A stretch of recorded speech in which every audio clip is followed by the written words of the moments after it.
Good morning, Ortega family, and I hope you're doing well on this Friday. We, as you see, of course, you would expect this building to be empty as it is right now, but it wasn't this past Sunday for the first time in about a month and a half, and it was so good to see so many familiar faces that we haven't seen in a while. I think we had about 2/3 of our congregation present with us, and so in case you're still debating on whether or not to return just yet, we realize that some folks aren't, and we completely understand that. But just to kind of give you a rundown of how it went, we did have people spread out with a pew between families as they were seated, and this worked out quite nicely. With the size of our building, of course, and compared to the size of our congregation, we made use of the entire sanctuary. Some folks sat up in the balcony. But it was delightful to be joined together again in God's presence around His Word. And so this Lord's Day we'll do likewise. We'll meet in the same way. And of course we will continue to live stream on YouTube.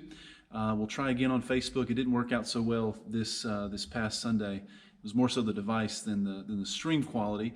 But we'll try again. And like I said, the YouTube seemed to do fine. It wasn't professional grade, but it worked, and so we'll continue to do that for the time being. We'll be in James once again, in the middle of James chapter 4, as we continue to make our way through that book. It's been a delight, a blessing to see this practical application of God's wisdom in our lives. Also, remember on Sunday evening at 5:30, the adult Sunday school class has been moved to that time. Thank you all for those of you who were able to join.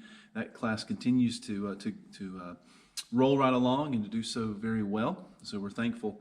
Also, we'll meet on Wednesday over Zoom for prayer once again, as we did this week. Again, the only live meeting besides our 10:45 worship service will be the Ladies' Bible Study on Tuesday at 9:30. You may recognize this baby bottle with these colors from First Coast Women's Services. We always give. They are a pro-life organization that shares the gospel with these ladies, as well, a pregnancy crisis center with various offices on the First Coast. And so we'll be doing as we normally do between Mother's Day and Father's Day, filling up these bottles with spare change, cash, checks. We'll be distributing those. You can take them on this Sunday on Mother's Day and then return them on Father's Day in June. We'll get these back to the folks at First Coast Women's Services.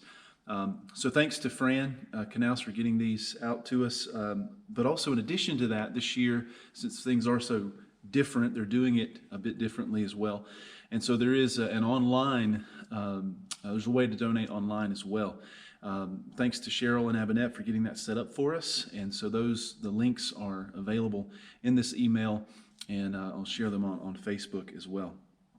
So remember that this coming Sunday. Well, it'll be a joy once again, Lord willing, to gather in the Lord's house on this coming Lord's Day, and we hope to see you there. And if you can't join us, then we hope that you'll tune in to the live stream as well.